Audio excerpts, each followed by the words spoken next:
Okay, and it's recording now. So, hello everybody. Today we are going to go through a dialogue agenda, and it is on the topic of bullying. This dialogue is to kind of raise awareness about bullying and kind of what it's about, and maybe how everyone has experienced it or seen it in their lives. It's also kind of to evoke personal feelings that have to do with bullying, or maybe some things that come out because of the topic or the word even, and really to just explore possibilities that we can use or do to counteract the act of bullying and maybe make it a little less bad, just a little more constructive, that kind of stuff. Yeah. So, like, just based off of what Jacob went off of, the purpose of this video is to talk about bullying. And um, so, the first thing we need to do is define bullying. So, does anybody have an idea of what bullying means to you?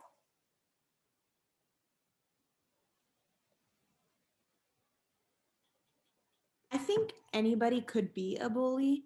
I don't think it's necessarily just like one type of a person. I think there's many different ways of bullying.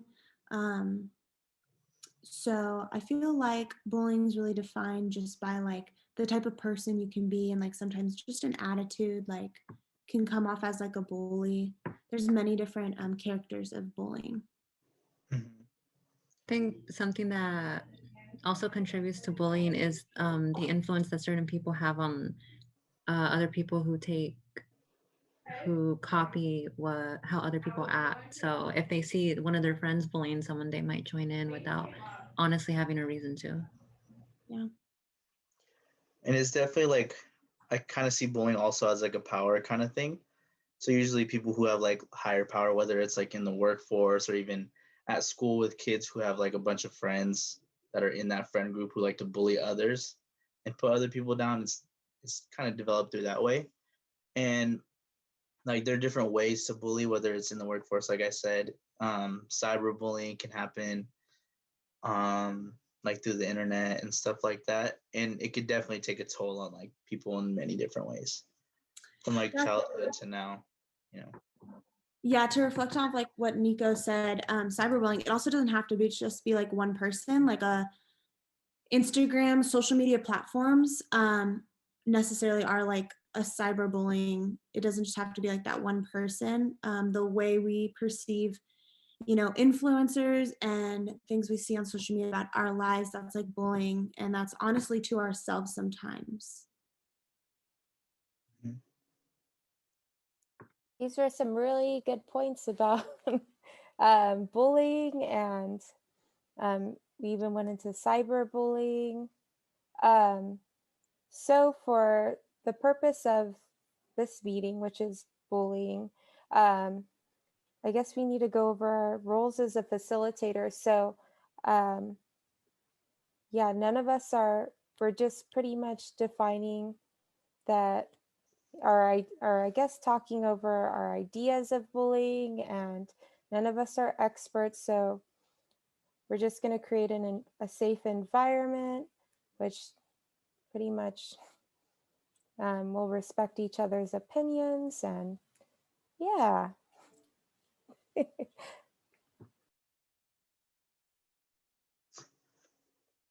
Okay, so there obviously there's different ways of bullying, and there's different kinds of things that can go into it. Whether the like, for example, like the bully can be the one who has been taking a lot of large toll on things, and basically the bully themselves can have a bunch of different stuff going on in their own household and their own mindset that can actually make them the bully, and then obviously it affects other people. Like I said earlier, an abuse of power can be another thing. So I'm going to demonstrate two videos that kind of represent both of these things. And first we'll start with the video it's a Key and Peele video, so it's kind of like a comedy thing, but it actually has a good message to it. Um, and it really does depict how bullies can, like how bullies basically can be affected by something other than them affecting others. So I'm gonna share my screen right now. Okay. Can you guys see this? Yeah. I think I'm just gonna show the second one right after it. This one has a little bit to do about like office kind of bullying and things that my bad. Things that don't really have to do with. I mean, obviously they have to do with bullying, but it shows the different forms that can happen in bullying, whether it's at school, like how the video before was, or even in office space, like how this one is. So there we go.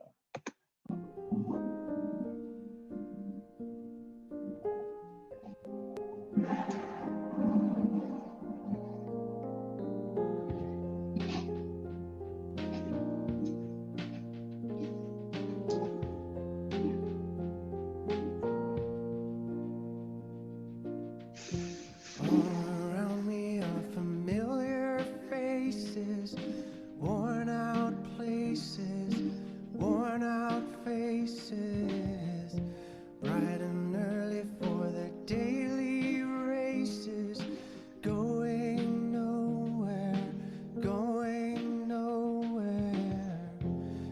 Their tears are filling up their glasses, no expression, no expression. Hide my head, I wanna drown my sorrow. No tomorrow, no tomorrow. And I find it kind of funny, I find it kind of sad. The dreams in which I'm dying are the best I've ever had. I find it hard to tell you, I find it hard to take. When people run in circles, it's a very, very mad world. Okay. So those are the two videos. Is it gone now? Okay. What do you guys think about the two videos? Starting with the school Key and Peele one, what do you guys think? It's kind of, one second. What kind of different forms of bullying did you guys see in the first one? And how do you guys think the bully's kind of actions transcended on the other kid? What do you guys think?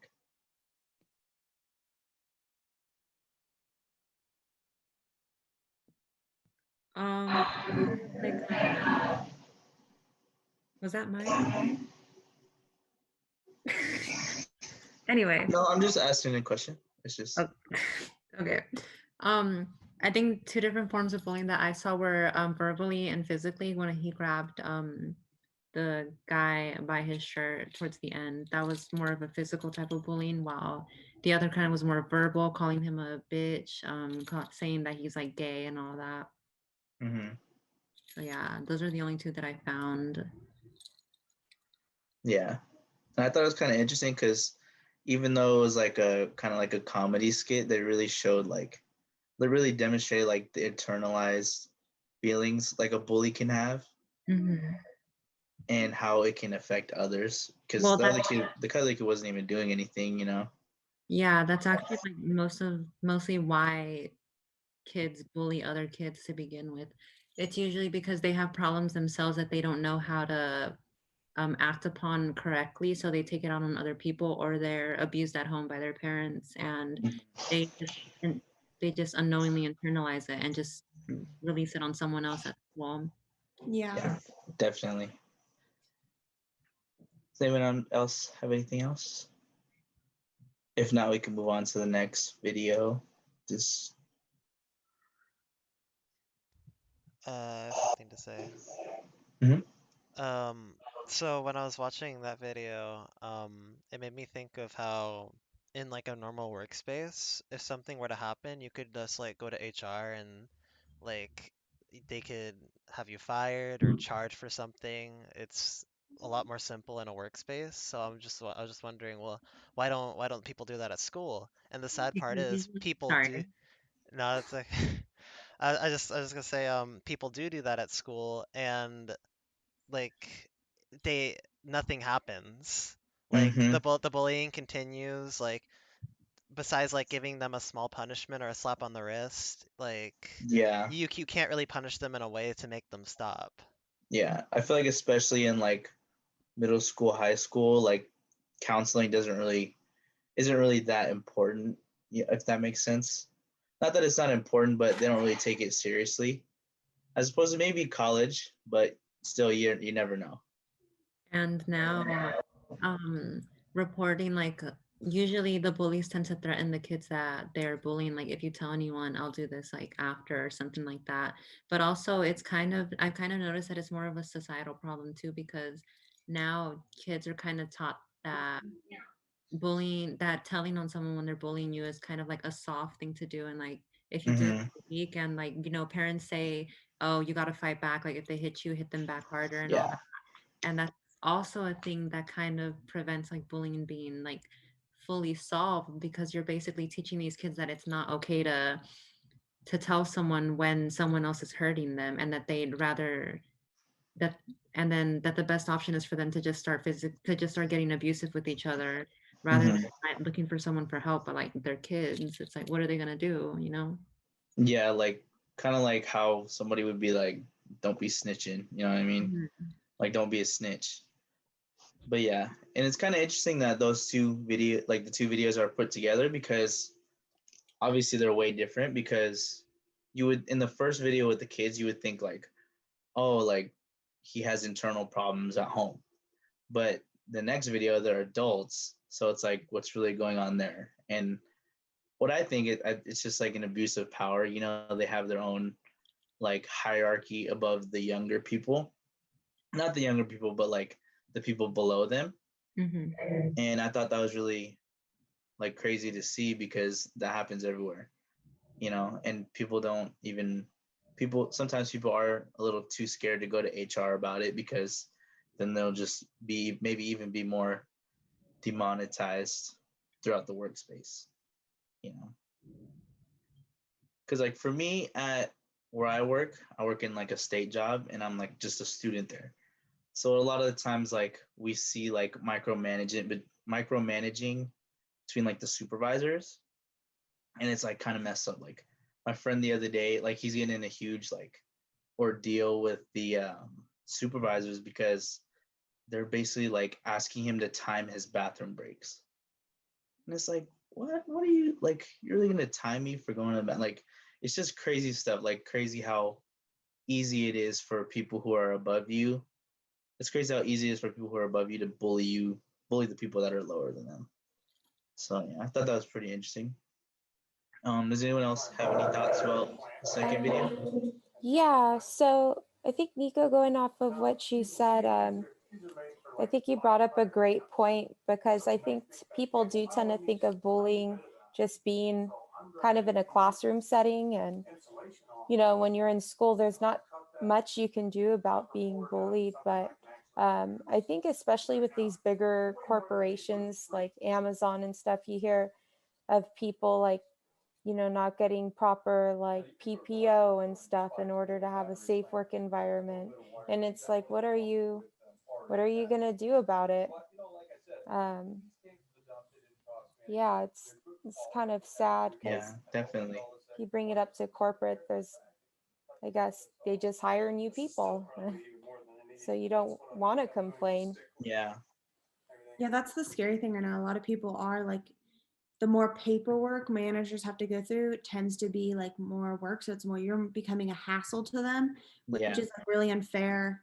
And yeah, so people are scared to speak up because they don't want to lose their jobs and have all that they have to rely on just be gone just because of the incident that they were trying to relate. hmm Which is sad because then it just continues in the workforce and it just happens to the next person who gets hired or the next person who has another problem. It's just like a continuous train that doesn't get fixed. yeah, definitely. Well, yeah, those were the two videos. Thank you guys for your insight. Moving on to our next point. Yeah, we're going to do some introductions. So I'll start. We're going to do our name, our school year, the major, and then an interesting fact about ourselves. My name is Katie. I'm graduating in 2021, May of 2021. My major is communication studies, and an interesting fact about me is I'm a competitive dance coach. Popcorn to Bambi. Okay. My name is Bambi. I'm 19. I'm a comm major. I'm a sophomore. Um, an interesting fact about me is that I customize my clothes or I paint on them or whatever. Um, Brittany. Yeah, hi, I'm Brittany. I'm 28 years old. I believe I'm a junior at state, so hopefully I'll be graduating in the next year or so.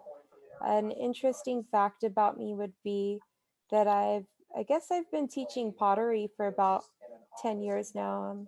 The Potter's Wheel, so I've yeah, always that's, wanted to do that.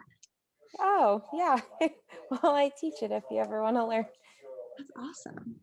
Yeah. Okay, and then let's go to Jacob. Cool. So I'm Jacob.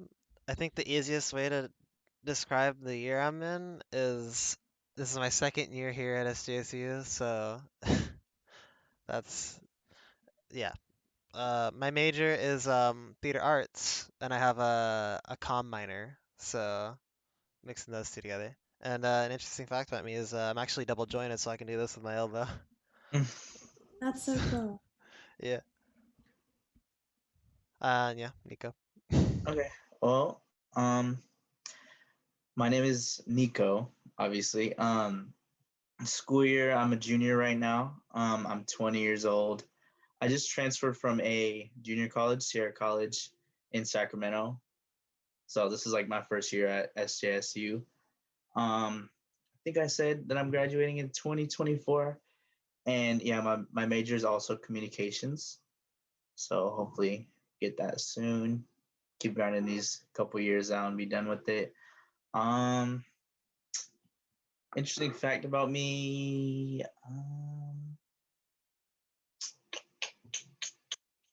I have a cat named Milo, named after the little orange cat from Milo and Otis. If you guys have seen that movie, and he is about 12 years old. It's an old cat, but yeah, that's about it. Awesome. Thanks everyone for sharing. So we all kind of have our own roles, but we're also kind of just popcorning off of all the topics and kind of just giving our own perspectives and ideas towards things. Everything that we share, we're respecting each other's opinions and ideas. It could be an agreement. We can also be in a disagreement, but the fact is that we all respect each other's ideas and opinions, and it is confident between all of us. So let's move on to experiences. That's me, right? Okay. So something that stood out to me in I think the first video is how I found it really interesting that they try to explain possible reasons of why kids right now are bullying other kids, because usually they're not that good at talking about why they do what they do when it comes to name calling other kids, hurting them, and all of that. So I think that showed a really good example of possible things that the bully could be going through. It kind of made me laugh because like it was pretty comedic to me, even though it did send out a strong information, I could tell. And I haven't been bullied much physically, but definitely verbally, online and offline. So like on social media and then also sometimes in person. But it would happen mostly online from what I could remember. And uh you normally you don't let it get it to you at first because everyone tells you that like the world's gonna be cruel and like you just gotta accept that not everyone's gonna like you. But there's some points where like you feel very emotionally vulnerable, and reading those things or getting messages from people who just like tell you really negative things um just really makes you feel like absolute ass, and it can drive the person possibly into like depression or having suicidal tendencies, or making them just feel like they should be alone for like a big portion of their lives, because it hurts at some point. It really does. And these ways, all those messages and all people just being rude and stuff, all of that, they impacted me in a not so good way, because it showed me how cruel the world really can be. But at the same time, I feel like it showed me that um, it just gives me all the more reason to be strong and to just keep your head up, even if there's people who don't like how you are or what you do, or how, or just anything in general.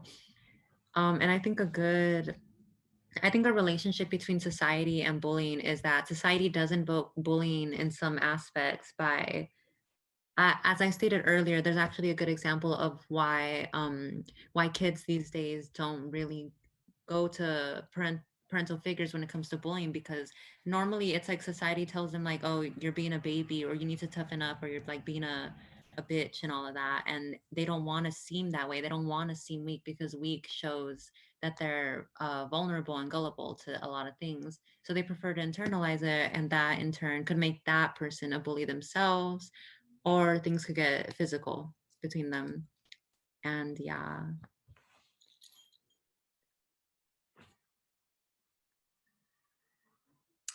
Yeah, thank you for sharing that. I've experienced bullying before. I think, like I said before in the beginning of our video, there's different forms of bullying, and there's different ways we do to ourselves, and we have other people who bully us. I was held back in third grade, and it actually carried on through middle school with kids in like the class above me.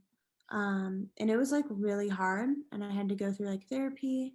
But then also like I've bullied myself through like body shaming, and like I'm into the gym, but I also like food.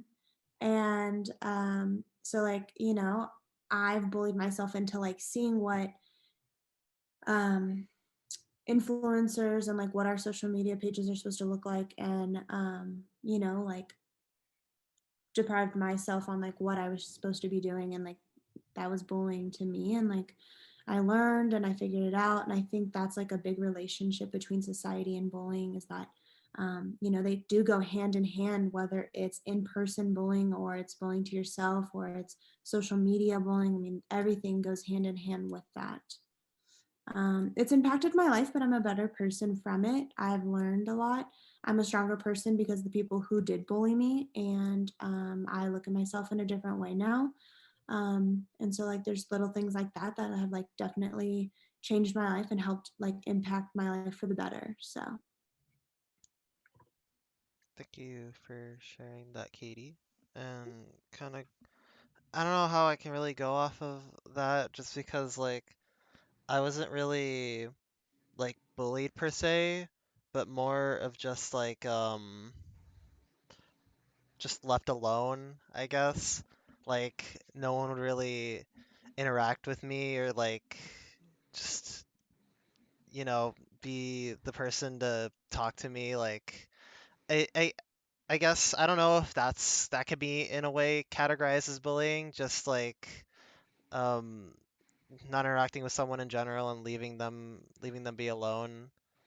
But I was just kind of that kid. But um being that kid, it gave me like an outsider's perspective of like friends that I had that were bullied, and it sucked because I was just sitting there and I couldn't do anything about it. Like the best thing I could do was probably be like just a shoulder to cry on or someone to talk to, but whenever I tried to get involved and like talk to like teachers about it even, or maybe even parents or other friends, or maybe even try and get involved in between them, it always either ended up bad or ended up becoming worse for the person bullied. So I just decided to give up eventually because nothing that I could do could really help. So all I could do was just sit there and watch, and it was really it really hurt because my friends they were and are really good people, and it didn't feel right to watch them be bullied. Mhm. Yeah, that's my experience with it.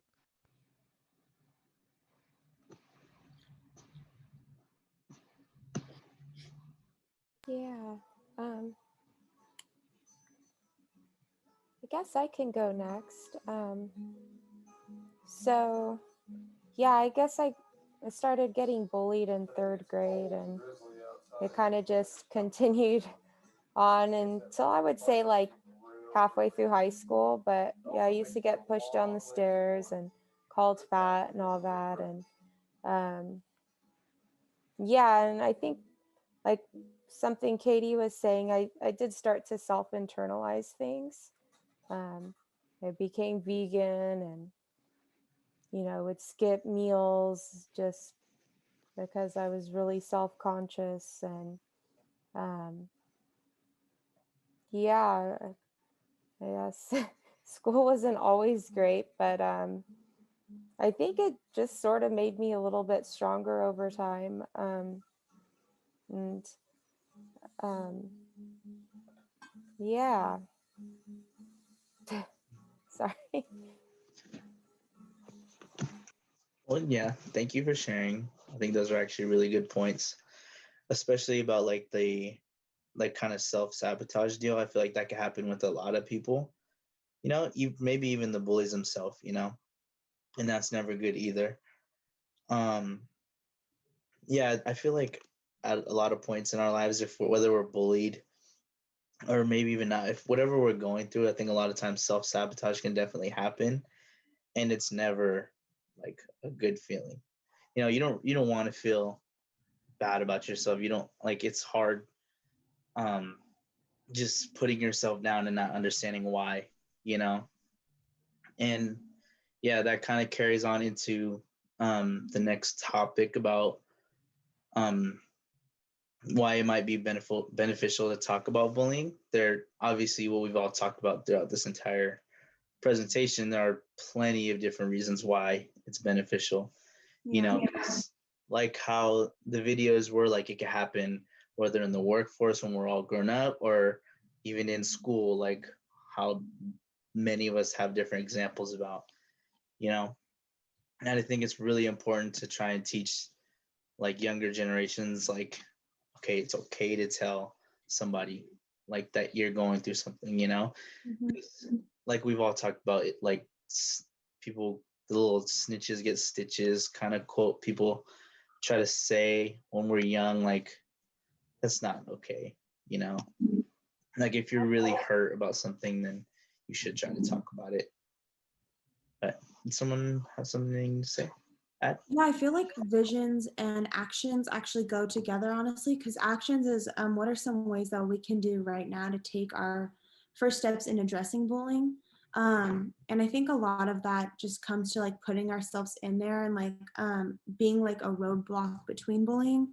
Um, Bullying can go on anywhere, like we've talked about, even in like a workplace. But like I think that was a big reason of why I became a high school coach. Was because like seeing that I wanted to be able to like address it and like be head on about it and try and help as many kids as I can. And so I think it's just being a roadblock and being in the middle of it, not middle of it, but like trying to get in the middle of it before it really does affect the um the victim of like who's getting bullied. And it Mhm. really doesn't like start to sabotage like their lives and they don't start to think of suicide. I feel like COVID, even though it's a like a pandemic for like sickness, it's kind of become a bully to us. Like we've been locked in, we've been experienced like social distancing and like not being able to have human interaction. And I think it's honestly like hurting us now because now there's so many things we've taken for granted and um, it's kind of like become that roadblock to us, you know? Definitely.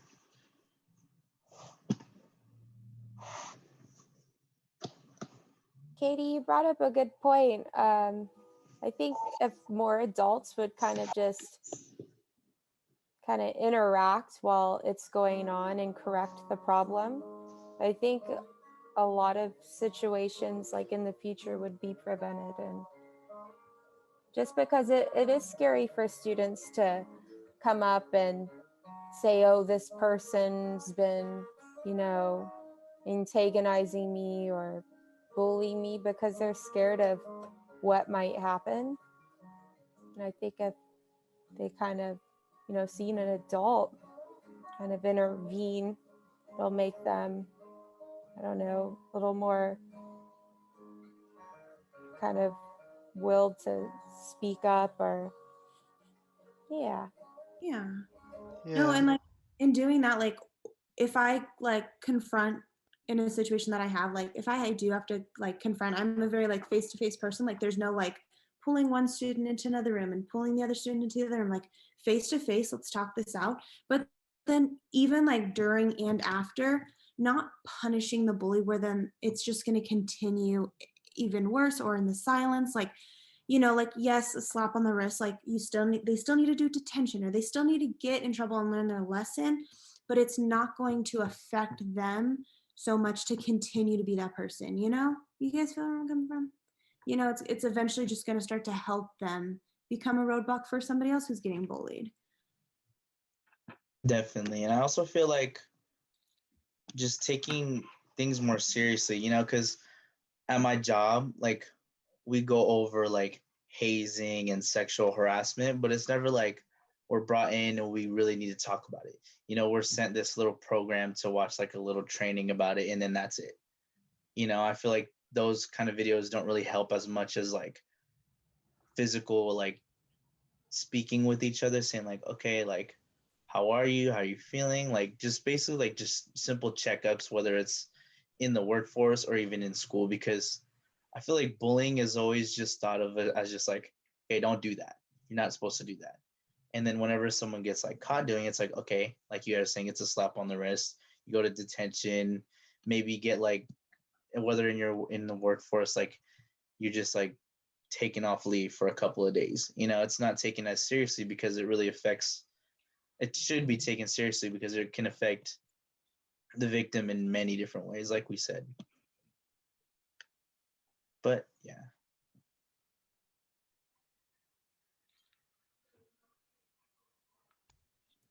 And then lastly, we are just debriefing exactly everything we talked about. Yeah. Yeah.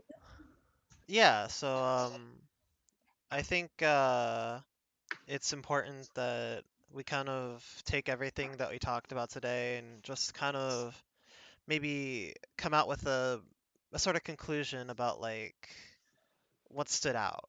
What was the big thing that people noticed in the dialogue today that could be taken out of it, like past this discussion? Mhm. Does anyone have anything they noticed throughout this discussion that really stood out to them that they think they can take out of it? Um, I think now that we're all adults, we kind of have a role on the future. So maybe that, we can make an impact on, the younger generation right now, or because we kind of have more of a say so. And I nanny, so when I see the older one, kind of bullying the little one, I have a say so to intervene and, kind of teach them right from wrong. And maybe if little acts like that, hopefully will make a bigger impact on the future.